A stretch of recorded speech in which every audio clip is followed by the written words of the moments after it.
that's another topic that's an interesting one to talk about that the Ponte have touched on, because when I asked them point blank, how long has the facility been underneath the Sandia Mountain, Teal'c immediately responded, this facility is retrofitted into the tunnel system left over from the last age of man that runs north and south along the eastern edge of the Rocky Mountain chain. It involves areas that were collapsed and have to be redone, but the number of miles or kilometers of tunnels in the system is in the thousands.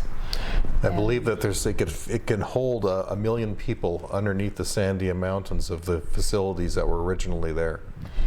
The tunnel system that runs north-south has side feeder tunnels that go to some other areas, and some of those side feeder tunnels lead to other mountains very close by, and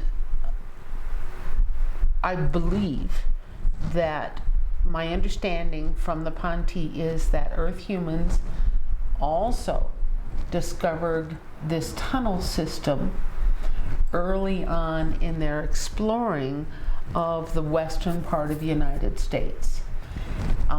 My understanding is that they have not only discovered it but expanded it. And so you can find parts of the tunnel system that are ancient, left over from the last age of man, and that construction is one style. But you can also find areas that we as Earth humans since the 1970s have used boring machines to expand the underground tunnel system to our own usage. And now the Ponte tell us that you can start here in New Mexico at the Sandia Mountain, go north, and then head west all the way over to Area 51 with no problem.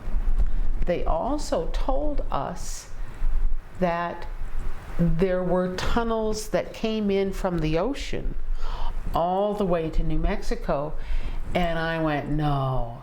And it wasn't until we met a Zuni elder by the name of Clifford Mahudi who said yes. And I said, how do you know this? He said, it's talked about in the ancient Zuni prayers, that there was an underground tunnel system that was partially water, that was huge, that you could take a submarine from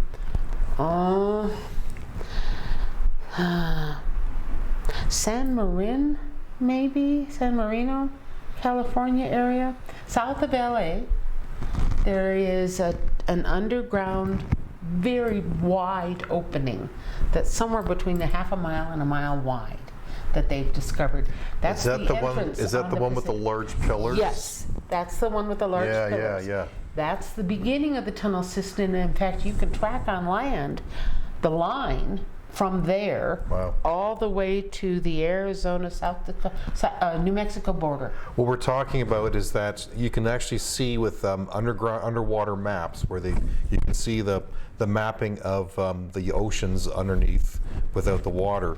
There is a section which looks, I don't know how large it is, it's like miles and miles and miles of this flat rift, like a ridge, and then it's being supported by these massive pillars that are holding it up, that are probably miles and miles long, these massive pillars. It's obvious that it's artificial, but not human made. It can't be. It's under the water, and it's absolutely massive, and it's artificial. Well, it could have been previous age of man made. Okay, possibly. Especially since we know that the ocean level in some areas was at least 150 feet lower, if not 300 feet lower than it is now. Okay. Okay, so if the ocean level was that much lower, I could see where pillars could be constructed that flanked this opening and would have been above ground, so that it would have been an area where, almost like a port, where you could load and offload a vessel and either head inland or out to sea from there. But the Ponte expanded on it.